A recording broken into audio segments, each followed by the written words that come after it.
क्या कभी ऐसा हुआ है कि किसी सुनसान सड़क पर चलते हुए या किसी स्टोर में सामान देखते हुए अचानक नजर ऊपर लगे एक सीसीटीवी कैमरे पर पड़े हाँ बिल्कुल, ऐसा तो अक्सर होता है। और उस एक पल के लिए मन में एक अजीब सी सिहरन दौड़ जाए?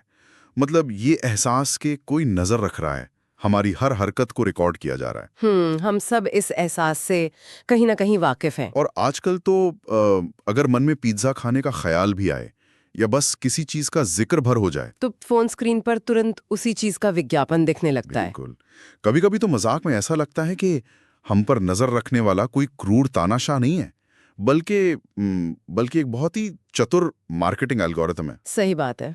निगरानी का ये एहसास आज की दुनिया में बहुत आम हो चुका है। लेकिन जरा उस समय के बारे में सोचा जाए जब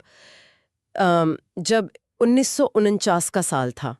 इंटरनेट या स्मार्टफोन जैसी कोई चीज वजूद में ही नहीं थी। हाँ, बिल्कुल ही नहीं थी। उस समय किसी ने एक ऐसे डरावने भविष्य की बिल्कुल सटीक और रोंगटे खड़े कर देने वाली कल्पना कर ली थी, जहां इंसान की हर सांस, हर धड़कन पर एक सर्वशक्तिमान सरकार का पहरा हो। और ये महज कोई दूर की कौड़ी या कोरी कल्पना नहीं थी। स्रोत सामग्री को गहराई से देखने पर पता चलता है कि यह मानव मनोविज्ञान, डर के मैकेनिज्म और सत्ता की कभी न बुझने वाली भूख का एक बहुत ही सटीक विश्लेषण था। 1949 में बैठकर उस लेखक ने जो देखा वो भविष्य की तकनीक नहीं थी, बल्कि इंसान के भीतर छिपा वो अंधकार था जो तकनीक का इस्तेमाल करके सब कुछ अपने कब्जे में कर लेना चाहता है। और आज की हमारी इस गहन चर्चा का विषय वही ऐतिहासिक और दुनिया को झकझोर देने वाली रचना है। मेरा मतलब है जॉर्ज ऑरवेल का डिस्टोपियन मास्टरपीस, जिसे हम 1984 या 1984 के नाम से जानते हैं। बिल्कुल। और हमारे सामने जो लेख, रिसर्च और स्रोत मौजूद है वो स्पष्ट करते हैं कि यह महज भविष्य की किसी भयावह दुनिया का फिक्शन नहीं है। तो आज हमारा मिशन ये समझना है कि कैसे ये कहानी सिर्फ एक उपन्यास की सीमाओं को पार करके आज के समाज, डेटा ट्रैकिंग, राजनीति और हमारी बुनियादी व्यक्तिगत स्वतंत्रता के लिए एक बहुत ही शक्तिशाली चेतावनी बन गई है। जी, ये समझना बहुत जरूरी है आज के समय में। ठीक है, तो चलिए इसे विस्तार से समझते हैं। इस किताब की चेतावनी की गहराई और उसके असली असर को पूरी तरह से समझने के लिए सबसे पहले हमें उस भयानक और दम घोटू दुनिया के अंदर कदम रखना होगा जो ऑरवेल ने रची है। उस दुनिया का माहौल कैसा है? देखिए, बिना उस दुनिया के ढांचे, उसके नियमों और उसकी घुटन को समझे वहां रहने वालों की मानसिक स्थिति को महसूस नहीं किया जा सकता। सही कहा। इस कहानी में जिस देश में प्रवेश होता है उसका नाम है ओशिनिया। ओशिनिया, हाँ। एक ऐसा देश जहां लोकतंत्र, निष्ठा या आजादी जैसे शब्द शायद किसी म्यूजियम में भी ना मिले। बिल्कुल। यहां सिर्फ और सिर्फ द पार्टी का शासन है। और ये कोई आम सरकार नहीं है जो सिर्फ सड़कें बनाती हो या टैक्स वसूलती हो। ये सरकार लोगों की सोच, उनकी भावनाएं, उनके रिश्तों और उनकी हर छोटी बड़ी गतिविधि को अपने हाथों की कठपुतली बनाकर रखती है। और इसके लिए वे जिस उपकरण का इस्तेमाल करते हैं उसे टेलीस्क्रीन कहा गया है। हाँ, ये कल्पना रूह कपा देने वाली है कि घर की दीवार पर एक ऐसी स्क्रीन लगी हो जिसे कभी बंद ही नहीं किया जा सकता। सोचिए, वो 24 घंटे 7 दिन नजर रखती है और आवाजें सुनती है। और इन सब के ऊपर है एक सर्वोच्च शक्ति, बिग ब्रदर। वो हर जगह है, हर चौराहे पर लगे पोस्टरों पर, स्क्रीन पर, नारों में। हर पोस्टर पर लिखा है big brother is watching you. लेकिन स्रोत में एक बहुत ही अजीब बात ये भी बताई गई है कि यह साफ ही नहीं है कि बिग ब्रदर नाम का कोई इंसान असली में कभी था भी या नहीं। क्या बात कर रहे हैं? मतलब वो कोई असली इंसान नहीं है? ओशेनिया के इस पूरी व्यवस्था का सबसे मारक और डरावना हिस्सा यही है। बिग ब्रदर का हाड़ मांस का इंसान होना जरूरी ही नहीं है। तो फिर वो क्या है? उसका एक विचार, एक प्रतीक या महज एक खौफ होना ही काफी है। एक ऐसा खौफ जो हर दीवार से घूर रहा हो। जब सत्ता एक चेहरे के बजाय एक सर्वव्यापी विचार बन जाती है तो उसके खिलाफ लड़ना लगभग नामुमकिन हो जाता है। ये तो बहुत गहरी बात है। मतलब आप किसी इंसान को तो हरा सकते हैं, लेकिन एक खौफ को कैसे मारेंगे जो लोगों के दिमाग में बसा दिया गया हो? अगर इसे आज के संदर्भ में समझने की कोशिश की जाए तो ये ऐसा है जैसे समाज को एक बहुत बड़े रियलिटी शो में बिना मर्जी के डाल दिया गया हो। बिल्कुल, जहां कैमरे कभी बंद नहीं होते। हाँ, और इस शो में जीतने पर कोई करोड़ों का इनाम नहीं मिलता। यहाँ इनाम सिर्फ सिर्फ जिंदा बचे रहना है। सही बात है। अगर कैमरे के सामने एक पल के लिए भी माथे पर सिकन आ जाए या चेहरे पर असली भावनाएं दिख जाएं, तो सीधा खेल से बाहर, यानी मौत। ये एक अंतहीन खौफ है। लेकिन यहाँ दिमाग में एक बहुत बड़ा सवाल आता है। पूछिए। इतने खौफ, इतने पैरानोया और अविश्वास के बीच कोई भी समाज आखिर काम कैसे कर सकता है? मतलब क्या इतने भारी अविश्वास और डर के बोझ से सिस्टम को अपने आप ढह नहीं जाना चाहिए? ये एक बहुत ही तार्किक सवाल है। इतिहास और समाजशास्त्र के हिसाब से हम सोचते हैं कि एक सफल समाज सहयोग और विश्वास की नींव पर खड़ा होता है। बिल्कुल, एक समाज को चलने के लिए कम से कम बुनियादी भरोसे की तो जरूरत होती ही है ना। लेकिन ओशियानिया का समाज एक बिल्कुल उल्टे मनोविज्ञान पर काम करता है। यहाँ पैरानोया या खौफ कोई साइड इफेक्ट नहीं है, कोई गलती नहीं है, तो फिर क्या है? बल्कि वही वो ईंधन है जिससे ये सरकार चलती है। जब लगातार निगरानी होती है तो इंसान न सिर्फ सरकार से डरता है, बल्कि वो अपने पड़ोसियों, अपने दोस्तों, अपने सहकर्मियों, यहाँ तक कि अपने सगे बच्चों से भी डरने लगता है। बाप रे, बच्चों से भी? हाँ, ओशियानिया में बच्चे अपने माता पिता की जासूसी करते हैं और उन्हें पार्टी के खिलाफ कुछ भी बोलने पर पकड़वा देते हैं। रुकिए, इसका मतलब ये है कि सरकार को हर गली में पुलिस खड़ी करने या लोगों को कंट्रोल करने की जरूरत ही नहीं है, लोग खुद एक दूसरे को कंट्रोल कर रहे हैं। एकदम सटीक विश्लेषण। ये तो खौफ का आउटसोर्सिंग हो गया। सरकार ने निगरानी का काम खुद नागरिकों को ही सौंप दिया है। बिल्कुल। जब लोगों के बीच का आपसी विश्वास जड़ से खत्म हो जाता है तो वे एक दूसरे से जुड़ नहीं पाते, और जो लोग आपस में जुड़ नहीं सकते वे कभी मिलकर किसी सत्ता का विरोध नहीं कर सकते। एक अकेला इंसान जो सबसे डरा हुआ है, वो सिस्टम के लिए कोई खतरा नहीं है। सही कहा। लगातार निगरानी का मनोवैज्ञानिक प्रभाव ये होता है कि इंसान खुद ही अपने दिमाग का पहरेदार बन जाता है। वो कुछ भी विद्रोही सोचने से भी डरने लगता है। और इसी निगरानी और नियंत्रण के मैकेनिज्म के जरिए समाज से बगावत की गुंजाइश और इंसानी आज़ादी धीरे धीरे बिना किसी शोर शराबे के विलुप्त हो जाती है। यही द पार्टी का असली मकसद है। जब दिमाग पर इतना कड़ा पहरा हो, बाहर कैमरे हों और अंदर डर हो, तो ऐसे घुटन भरे माहौल में कोई इंसान आज़ाद कैसे सोच सकता है?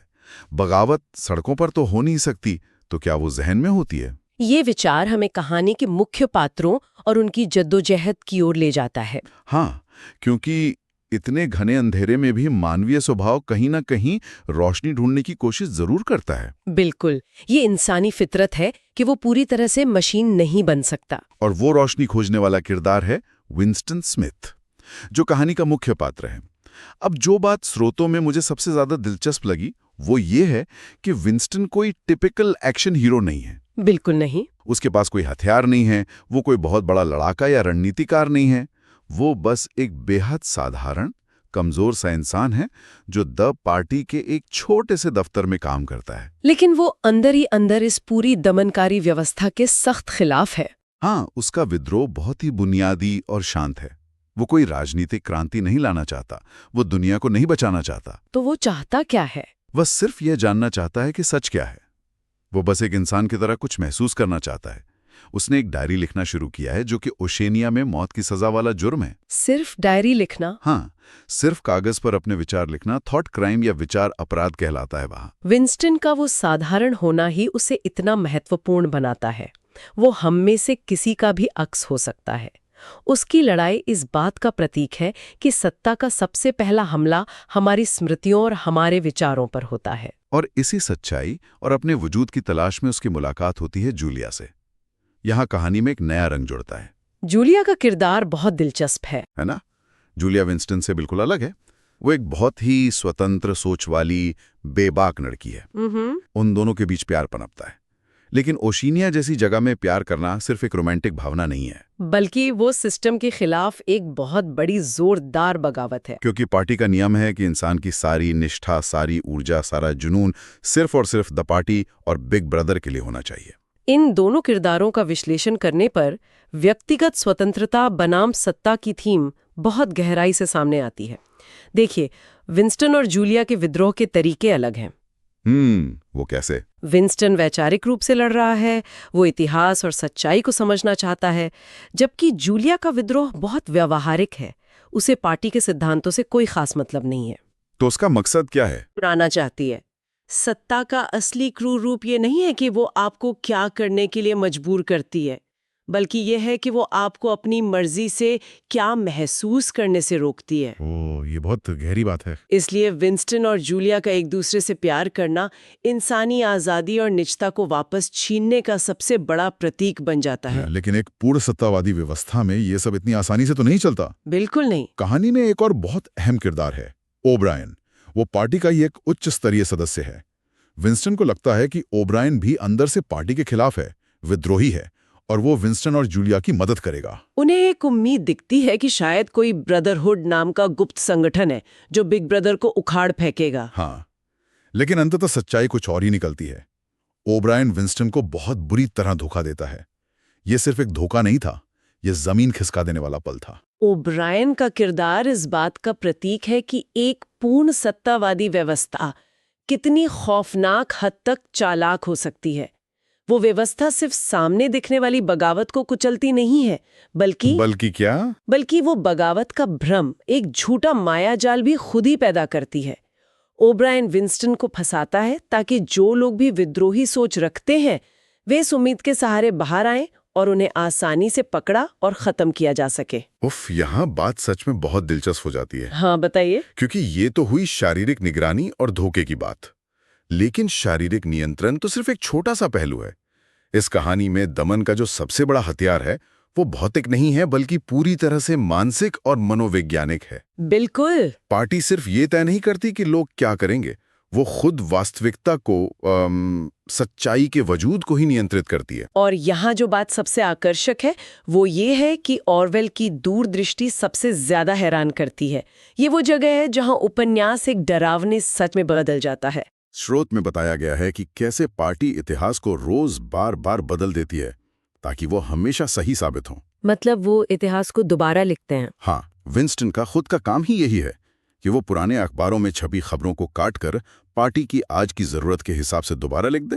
स्रोत में एक बहुत ही प्रसिद्ध और गहरा उदाहरण दिया गया है। जो अतीत को नियंत्रित करता है वही भविष्य को नियंत्रित करता है, और जो वर्तमान को नियंत्रित करता है वो अतीत को नियंत्रित करता है। ये तो बहुत ही भयानक विचार है। वे पुरानी किताबों, अखबारों और सारे रिकॉर्ड्स को रोज भस्म कर देते हैं और नया इतिहास लिख देते हैं। इसे एक उपमा के जरिए ऐसे समझा जा सकता है जैसे किसी बहुत पुराने पेड़ की असली जोड़ों को रोज थोड़ा थोड़ा काटा जा रहा हो। जहाँ पेड़ हमारा समाज है और जड़ें हमारा अतीत। एग्जैक्टली। और उसकी जगह प्लास्टिक की नकली जड़ें लगाई जा रही हों। पेड़ को लगता है कि वो जिंदा है और सुरक्षित है, लेकिन असल में वो जमीन से कट चुका है और अब पूरी तरह से मालिक के यानी द पार्टी के रहमो करम पर है। वो उसे जिस दिशा में चाहे मोड़ सकता है। ये उपमा बहुत सटीक है। इस प्रक्रिया को ऑरवेल ने डबल थिंक या द्विविचार का नाम दिया है। इस पर जरा गौर करने की जरूरत है। हाँ, ये डबल थिंक क्या है? जब अतीत लगातार बदलता रहता है तो सच जैसी कोई चीज बचती ही नहीं है।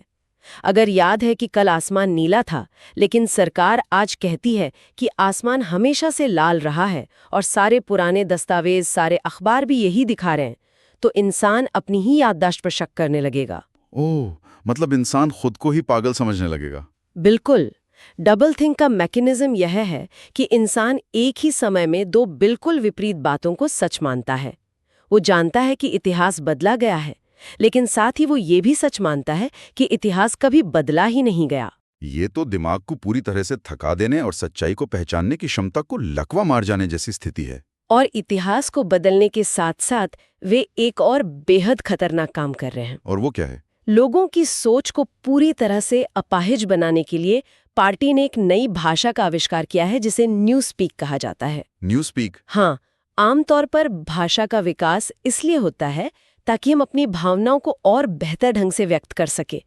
लेकिन न्यू स्पीक का उद्देश्य भाषा का विस्तार करना नहीं है, बल्कि उसे लगातार छोटा करना है। डिक्शनरी से रोज शब्दों को काटा जा रहा है। अच्छा, यहाँ जो बात सबसे आकर्षक है वो ये है कि ऑरवेल ने ये बहुत पहले समझ लिया था कि हमारे विचार हमारी भाषा के गुलाम होते हैं। जी, इसे भाषाई नियतत्ववाद कहा जा सकता है।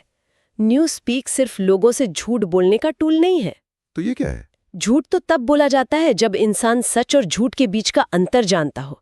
ये तो सच सोचने की क्षमता को ही जड़ से उखाड़ फेंकने का मैकेनिज्म है। इसे समझने के लिए मान लिया जाए कि अगर हम डिक्शनरी से दुख, न्याय या आज़ादी जैसे शब्द ही पूरी तरह से हटा दें, उन्हें बोलने पर पाबंदी नहीं लगाई जा रही, बल्कि वो शब्द ही अस्तित्व से मिटा दिए गए हैं, तो क्या होगा? तो क्या आने वाली पीढ़ियां इन भावनाओं को कभी महसूस कर पाएंगी, या वे बस एक अजीब सी बेचैनी महसूस करेंगी जिसे वे कभी समझ नहीं पाएंगी? सही पॉइंट है। अगर दिमाग के पास बगावत कहने के लिए कोई शब्द ही ना हो, तो क्या कोई कभी बगावत की योजना बना सकता है?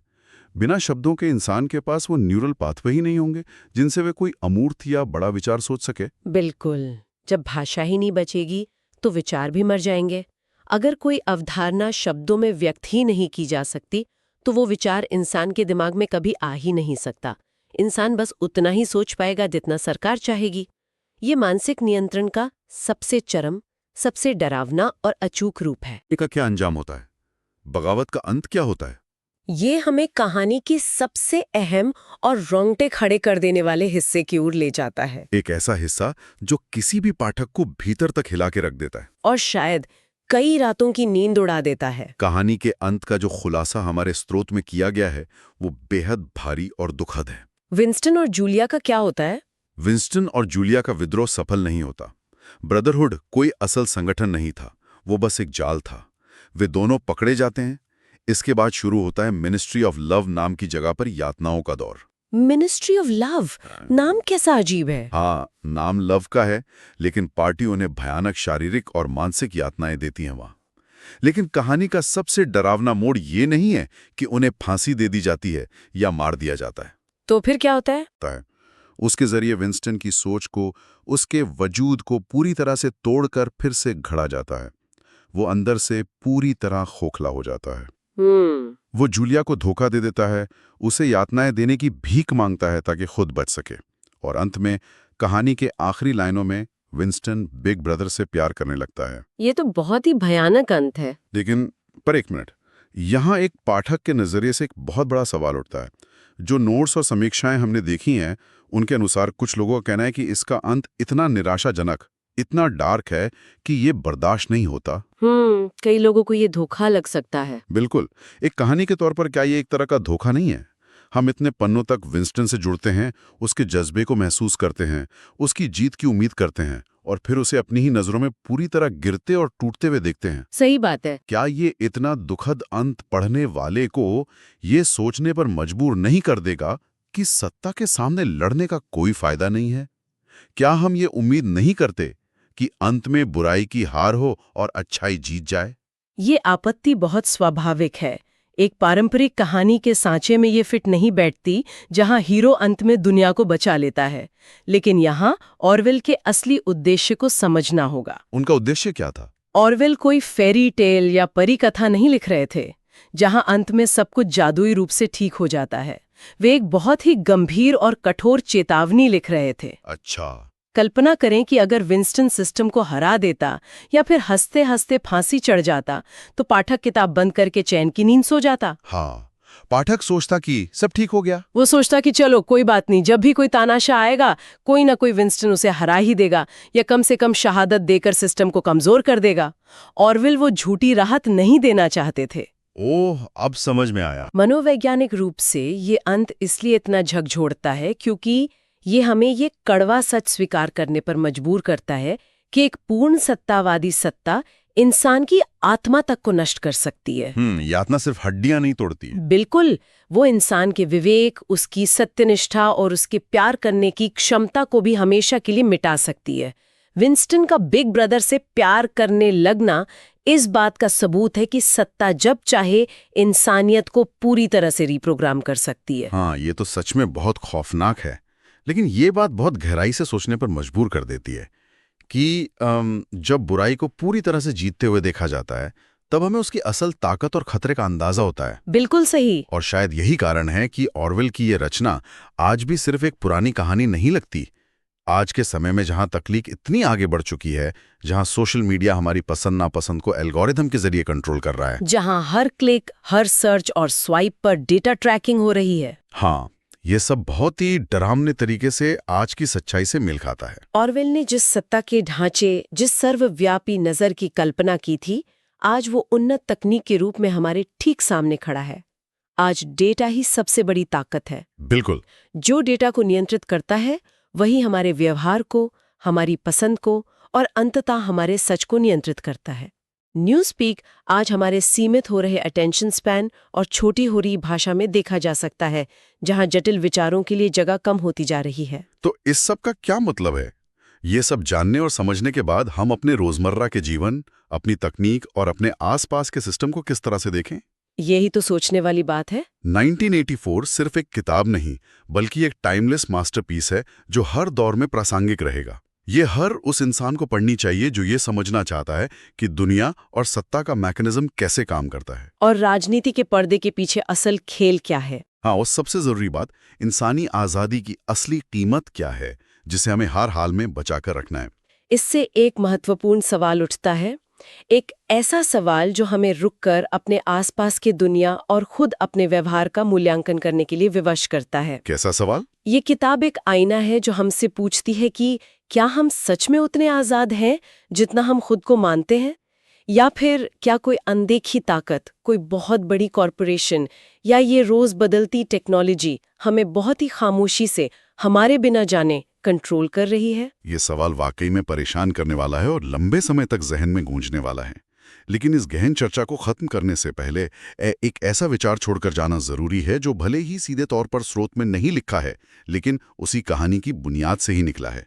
और वो विचार क्या है? ऑरवेल की कहानी में द पार्टी ने जबरदस्ती लोगों के घरों में टेलीस्क्रीन लगाए थे। लोगों को डराकर धमकाकर निगरानी में रखा जाता था। वो एक थोपा हुआ खौफ था। हाँ, बिल्कुल। लेकिन आज की इस डिजिटल युग में डेटा ट्रैकिंग, लोकेशन शेयरिंग और सोशल मीडिया के दौर में जरा सोचिए, क्या ये संभव नहीं है कि हमने खुद ही अपनी मर्जी से अपनी जेबों में ये टेलीस्क्रीन्स यानी हमारे स्मार्टफोन्स रख लिए हैं? अरे वाह, ये तो बहुत ही तगड़ा पॉइंट है। हम खुशी खुशी पूरी दुनिया को और उसके पीछे बैठे एल्गोरिदम को बता रहे हैं कि हम कहाँ जा रहे हैं, क्या खा रहे हैं, किससे मिल रहे हैं, हमारी धड़कन कितनी तेज चल रही है और हम क्या सोच रहे हैं। 1984 में निजता छीनी गई थी, लेकिन आज क्या हम खुद अपनी निजता अपनी उंगलियों से सौंप नहीं रहे हैं? बिल्कुल, हम खुद अपना सारा डेटा दे रहे हैं। और जब निगरानी जबरदस्ती की बजाय स्वेच्छा से, एक मजेदार शौक या लाइक पाने की चाहत में होने लगे, तो क्या ये नियंत्रण ओशिनिया के उस खौफनाक नियंत्रण से भी ज्यादा गहरा और खतरनाक नहीं हो जाता? ये एक ऐसा विचार है जिस पर हम सबको अकेले में बैठकर जरूर सोचना चाहिए।